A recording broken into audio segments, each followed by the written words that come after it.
Hello everyone, good morning, welcome to knowledge account. আমি কুন্তল মাহিন্দার তোমাদের সাথে 5th জুলাই 2024 এ ডেলি কারেন্ট অ্যাফেয়ার্স নিয়ে ডিসকাস করবো উইথ স্ট্র্যাটেজিকে। আজকে সকাল 6টায় কারেন্ট অ্যাফেয়ার্স এর পর তোমাদের 7টার সময় হবে স্ট্র্যাটেজিকে কে স্টাডিতে। 8:30টার সময় ডেলি ম্যাথ বুস্টারের ক্লাসটাও আজকে তোমাদের হবে, আগামীকাল হয়নি, আজকে হবে। 9:30টায় তোমাদের WBP KP English live class কে স্টাডিতে, এটাও হবে। 10:30টার সময় তোমাদের আজকে জিকে ঝালাই হবে সম্পূর্ণ লাইভ পার্ট 2। 7টার সময় যেরকম জিকে অভিযান হয় রেলওয়ে এসএসসি পিওয়াইকিউ, সেটাও আজকে তোমাদের হবে লাইভ। তো টেলিগ্রামে আমি সব লিঙ্ক শেয়ার করে দেবো, তোমরা ওখান থেকে প্রত্যেকটা ক্লাস জয়েন করে নিও। আর আমাদের মান্থলি ইয়ারলি এই কারেন্ট অ্যাফেয়ার্সগুলো তোমরা আমাদের অ্যাপে ইবুক সেকশনে পেয়ে যাবে। জুনেরটা অলরেডি পাবলিশ হয়ে গেছে, তোমরা চাইলে ওখান থেকে গিয়ে কালেক্ট করে নাও। গুগল প্লেতে গিয়ে সার্চ করো knowledge account official, or description বক্সে তোমাদের অ্যাপের লিঙ্ক রয়েছে, তোমরা ওখান থেকে গিয়ে এটা কালেক্ট করতে পারো। দেখো, প্রথম প্রশ্ন আজকে, স্টেট ব্যাংক অফ ইন্ডিয়ার 27তম চেয়ারম্যান পদে কে নিযুক্ত হচ্ছেন? ঠিক আছে, অ্যাকচুয়ালি 27তম পদে নিযুক্ত হচ্ছেন চাল্লা শ্রীনিবাসুলু শেট্টি।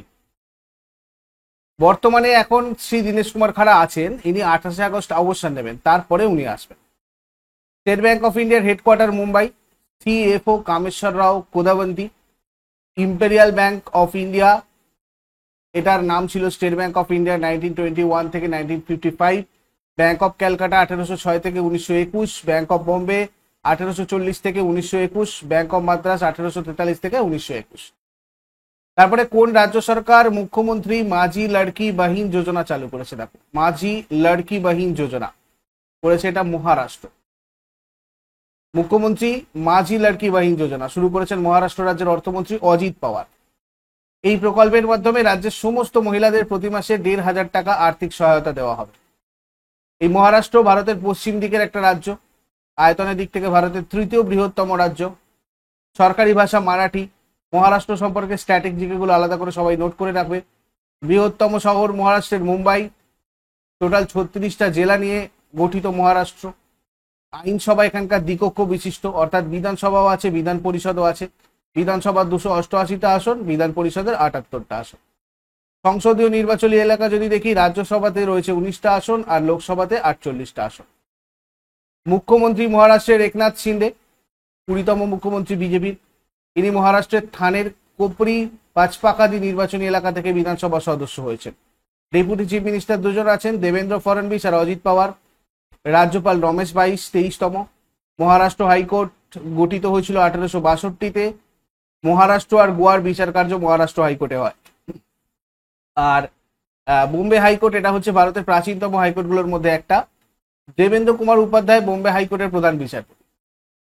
ন্যাশনাল পার্ক এখানে রয়েছে তাডোবা ন্যাশনাল পার্ক, তাডোবা আন্ধেরি, সঞ্জয় গান্ধী, চান্দেলি, নভেগাঁও রয়েছে, পেঞ্চ রয়েছে এবং গুগামাল ন্যাশনাল পার্ক রয়েছে। নেক্সট কোয়েশ্চেনে যাবার আগে সবাইকে বলে দিই, railway foundation batch knowledge account অফিসিয়ালে তোমাদের স্টার্ট হচ্ছে 16ই জুলাই থেকে। 16ই জুলাইয়ের আগে সবাই সম্পূর্ণ লাইভ ক্লাস প্রথম থেকে করার জন্য এটাতে অবশ্যই জয়েন করে নেবে। কিভাবে কি ক্লাস হবে বা তোমরা ক্লাসের ডেমো, পিডিএফ ডেমো এগুলো যদি দেখতে চাও, সেক্ষেত্রে এই হোয়াটসঅ্যাপ নাম্বারে যোগাযোগ করো। আর 22শে জুলাইয়ের আগে তোমরা যদি এটাতে জয়েন করো, সেক্ষেত্রে তোমাদের বিশেষ অফার রয়েছে। এখানে তোমাদের প্রত্যেকটা সাবজেক্টেরই চ্যাপ্টার ওয়াইজ ডিটেলস, তার সাথে PYQ class with test series হবে। এবং এটা একবারই পেমেন্ট করতে হবে, 1 বছর তোমাদের ভ্যালিডিটি থাকবে। আর এসএসসি ফাউন্ডেশন ব্যাচটা জিডি এমটিএস সিএইচএসএল এর জন্য, এটাও তোমাদের 12 মাস ভ্যালিডিটি থাকছে এবং 15ই জুলাই থেকে স্টার্ট হচ্ছে। এখানেও তোমাদের প্রত্যেকটা সাবজেক্টের চ্যাপ্টার ওয়াইজ ক্লাস হবে। ডিটেলস আরো জানার জন্য এই নাম্বারে তোমরা হোয়াটসঅ্যাপ অথবা কল করে নেবে।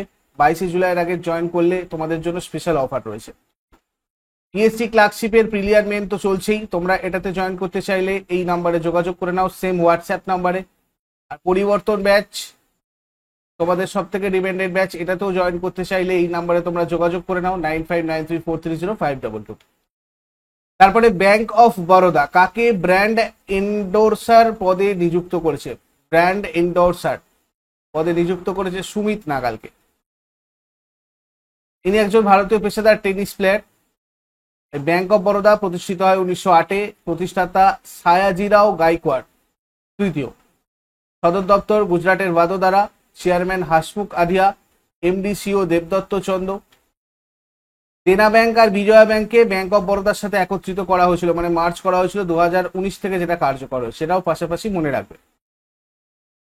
নেক্সট, মনোজ আহুজা কোন রাজ্যের চিফ সেক্রেটারি পদে নিযুক্ত হয়েছেন? মনোজ আহুজা উড়িষ্যার চিফ সেক্রেটারি পদে নিযুক্ত হয়েছেন। Senior IAS officer Manoj Ahuja উড়িষ্যার নতুন মুখ্য সচিব হিসেবে দায়িত্ব গ্রহণ করেছেন। আর এই মনোজ আহুজা উড়িষ্যা ক্যাডারের 1990 ব্যাচের আইএএস অফিসার। বিদায়ী মুখ্য সচিব প্রদীপ কুমার জেনার স্থলাভিষিক্ত হবে। মোহন চরণ মাঝি উড়িষ্যা রাজ্যের 15তম মুখ্যমন্ত্রী, যিনি কেওনঝাড় বিধানসভা কেন্দ্র থেকে প্রতিনিধিত্ব করেছেন। আর উড়িষ্যা রাজ্যের প্রথম মুখ্যমন্ত্রী পদে নিযুক্ত হয়েছেন কেভি সিং দেও এবং প্রগতি পারিদা। উড়িষ্যার রাজধানী ভুবনেশ্বর, রাজ্যপাল রঘুবীর দাস। আর উড়িষ্যা পূর্ব ভারতে অবস্থিত একটা ভারতীয় রাজ্য। আয়তনের ভিত্তিতে 8ম বৃহত্তম রাজ্য এবং জনসংখ্যার ভিত্তিতে 11তম।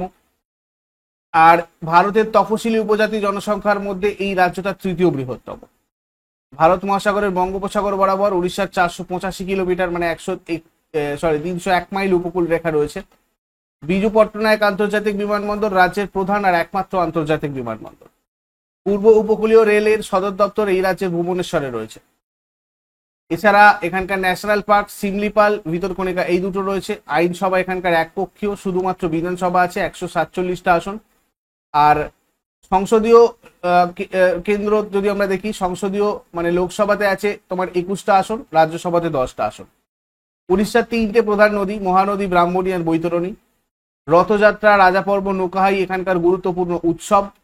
লোকনৃত্য, শাস্ত্রীয় নৃত্য রয়েছে ওড়িশি, ক্লাসিক্যাল ডান্স, এটা ছাড়াও সাভারি, ঝুমারা, পাইনকা, মুনারি, ছৌ এইসব রয়েছে। উড়িষ্যা হেমাটাইট আকরিকের সর্বোচ্চ উৎপাদনকারী। ভারতের হেমাটাইট আকরিকের 25% উড়িষ্যাতে রয়েছে। পূর্ব ভারতের উড়িষ্যা রাজ্যে অবস্থিত চিল্কা হ্রদ, এটা ভারতের বৃহত্তম উপহ্রদ এবং বিশ্বের অন্যতম বৃহত্তম উপহ্রদ হিসেবে বিবেচনা করা হয়। এছাড়া ভারতের দীর্ঘতম বাঁধ হীরাকুদ বাঁধ, এটাও উড়িষ্যাতে রয়েছে। এটার দৈর্ঘ্য 25.79 কিলোমিটার। প্রধান বাঁধের দৈর্ঘ্য 4.8 কিলোমিটার। মহানদীর ওপরে রয়েছে। সরসামিনী আশা কোন বিখ্যাত গায়িকার জীবনীমূলক বই? সরসামিনী আশা আশা ভোসলের বিখ্যাত জীবনীমূলক বই। প্রখ্যাত প্লেব্যাক গায়িকা আশা ভোসলের বহুল প্রত্যাশিত জীবনী, শিরোনাম হচ্ছে সরসামিনী আশা। এটা আনুষ্ঠানিকভাবে চালু করা হয়েছে। ইনি দাদা সাহেব ফালকে পুরস্কার পেয়েছিলেন 2000-এ, পদ্মবিভূষণ 2008, বঙ্গবিভূষণ 2018 আর মহারাষ্ট্রভূষণ 2021। তারপরে বেহেদিয়েন খালাম উৎসব 2024 কোন রাজ্যে অনুষ্ঠিত হলো? বেহেদিয়েন খালাম উৎসব এটা হচ্ছে তোমার মেঘালয়ে অনুষ্ঠিত হচ্ছে। মেঘালয় রাজ্যে পালন করা সবচেয়ে উল্লেখযোগ্য উৎসবগুলোর মধ্যে এটা একটা, বেহেদিয়েন খালাম। এটা বর্ষাকালের আগে রোপণ মৌসুমের সমাপ্তিও চিহ্নিত করে পালন করা হয়। দেবতাদের খুশি করার জন্য এবং প্রচুর ফসল নিশ্চিত করার জন্য এটা ফসল কাটার উৎসব হিসেবে পালিত হয়। টানা 4 দিন ধরে হয়। মেঘালয়ের রাজ্য দিবস আমরা যদি দেখি 21শে জানুয়ারি 1972-তে এটা একটা রাজ্য হয়েছিল। রাজধানী শিলং। মুখ্যমন্ত্রী কনরাডো সাংমা, ন্যাশনাল পিপলস পার্টি। রাজ্যপাল ফাগু চৌহান। জাতীয় উদ্যান কলপাক্রাম রয়েছে, নকরেক রয়েছে। আর উৎসব এখানে এই বেহেদিয়েন খালাম ছাড়াও নগরে খুব বিখ্যাত সাতসুক, ওয়ান গালা এগুলো রয়েছে। তারপরে আন্তর্জাতিক ক্রিকেট থেকে অবসর ঘোষণা করলেন ডেভিড ওয়ার্নার। ইনি কোন দেশের ক্রিকেট খেলোয়াড়? ডেভিড ওয়ার্নার অস্ট্রেলিয়ার একজন ক্রিকেট খেলোয়াড়। ইনি তার টেস্ট ক্যারিয়ারের সমাপ্তির সাথে সাথে ওডিআই ক্রিকেট থেকে অবসর ঘোষণা করেছেন। 2024 টি-20 বিশ্বকাপের সেমিফাইনালে অস্ট্রেলিয়া দল বিদায় নিতেই তিনি অবসরের ঘোষণাটা করেছেন। আর 2009 সালের জানুয়ারি মাসে আন্তর্জাতিক ক্রিকেটে অভিষেক হয়েছিল এনার। 110টা ম্যাচে 3277 রান, গড় 33.43 আর স্ট্রাইক রেট 142.47। তার টি-20 ক্যারিয়ারে রয়েছে একটা সেঞ্চুরি আর 28টা হাফ সেঞ্চুরি। 112টা টেস্ট ম্যাচে মোট 8786 রান, গড় 44.59 আর 26টা সেঞ্চুরি আর 37টা হাফ সেঞ্চুরি রয়েছে তার। 161টা ওডিআই ম্যাচে মোট 6932 রান, গড় 45.30 আর 22টা সেঞ্চুরি, 33টা হাফ সেঞ্চুরি। 2024 আইসিসি পুরুষদের টি-20 বিশ্বকাপে সবচেয়ে বেশি উইকেট নিয়েছেন কোন খেলোয়াড়? সব থেকে বেশি উইকেট নিয়েছেন আর্শদীপ সিং আর ফজল হক ফারুকি। তোমাদের ডিটেলস আমি টি20 বিশ্বকাপের ক্লাস অলরেডি প্রোভাইড করেছি, যারা যারা দেখোনি অবশ্যই দেখে নিও, ওখানে সব ইনফরমেশন তোমাদেরকে শেয়ার করা হয়েছে। সব থেকে বেশি উইকেট ফজলুল ফারুকি, যিনি আফগানিস্তানের প্লেয়ার, এবং আর্শদীপ সিং পেয়েছেন ভারতের প্লেয়ার। 8টা করে প্রত্যেকটা 8টা ম্যাচে প্রত্যেকে 17টা করে উইকেট নিয়েছে। 2022-এ আইসিসি পুরুষদের টি20 বিশ্বকাপে সবচেয়ে বেশি উইকেট নিয়েছিল ওয়ানিন্দু হাসারাঙ্গা, শ্রীলঙ্কার ক্রিকেটার। তারপরে বিশ্বের সর্বাধিক অ্যাপেল রপ্তানিকারক দেশ কোনটা? সব থেকে বেশি অ্যাপেল রপ্তানি কোথায় হয়? চীনে। চীন হলো বিশ্বের শীর্ষস্থানীয় আপেল রপ্তানিকারক, যার রপ্তানির পরিমাণ প্রায় 107,83,20,000 কিলোগ্রাম। মার্কিন যুক্তরাষ্ট্র চীনের পরে বিশ্বব্যাপী দ্বিতীয় বৃহত্তম আপেল উৎপাদনকারী দেশ। আর ওয়েনাচি, এটা হচ্ছে তোমার বিশ্বের আপেল রাজধানী বলা হয়, ওয়াশিংটনের রাজ্যের শহর। ঠিক আছে। State bank of India 1 July কততম প্রতিষ্ঠা দিবস পালন করেছিল? এবছর 1 July state bank of India 69তম প্রতিষ্ঠা দিবস পালন করেছে। আর স্টেট ব্যাংকের সম্পর্কে আমরা একবার পুরো ডিটেলস দেখে নিই। দেখো, 1806-এ প্রথমে ব্যাংক অফ ক্যালকাটা প্রতিষ্ঠিত হয়, আমরা স্টেট ব্যাংকের ইতিহাস যদি দেখি। তারপর 1840-এ ব্যাংক অফ বোম্বে প্রতিষ্ঠিত হয়, 1843-এ ব্যাংক অফ মাদ্রাজ হয়। এবার 1921-এ এই 3টে ব্যাংক মিলিয়ে ইম্পেরিয়াল ব্যাংক অফ ইন্ডিয়া তৈরি করা হয়। আর 1955-তে ইম্পেরিয়াল ব্যাংক অফ ইন্ডিয়াকে জাতীয়করণ করা হয় এবং নাম দেওয়া হয় স্টেট ব্যাংক অফ ইন্ডিয়া। তারপর 1959-এ স্টেট ব্যাংক অফ ইন্ডিয়ার অ্যাক্ট পাস হয়, যেটা স্টেট ব্যাংক অফ ইন্ডিয়াকে 8টা প্রাক্তন স্টেট অ্যাসোসিয়েটেড ব্যাংকগুলোকে তার সহযোগী হিসেবে নিতে সক্ষম করে। 1994-এ স্টেট ব্যাংক অফ ইন্ডিয়া একটা পাবলিক লিমিটেড কোম্পানিতে পরিণত হয়। আর 2008-এ স্টেট ব্যাংক অফ ইন্ডিয়া তার প্রথম মোবাইল ব্যাংকিং অ্যাপ চালু করেছিল। 2007-এ স্টেট ব্যাংক অফ ইন্ডিয়া তার প্রথম ডিজিটাল ব্যাংকিং ইউনো চালু করেছিল। এরপর আগের দিনের হোমওয়ার্কগুলো সবাই মিলে নাও। থুম্বা ভারতের কোন রাজ্যের একটি রকেট উৎক্ষেপণ কেন্দ্র? কেরালা।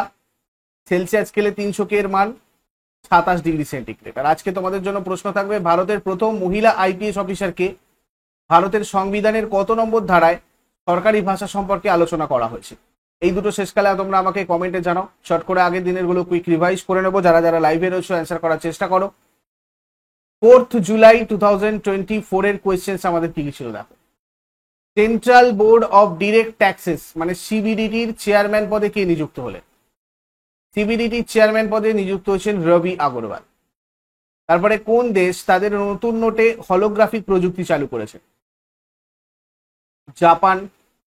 2024 সালের জুন মাসে কোন মহিলা থানা ISO 9001-2015 সার্টিফিকেশন অর্জন করেছে? ইটানগর মহিলা থানা। রিম অব দ্য প্যাসিফিক অনুশীলনের 29তম সংস্করণে অংশ নিতে ভারতীয় নৌবাহিনীর কোন জাহাজটি সম্প্রতি হাওয়াইয়ের পার্ল হারবারে পৌঁছেছে? INS শিবালিক। 2024-এর 10th লিওন মাস্টার্স দাবা চ্যাম্পিয়নশিপ কে জিতেছেন?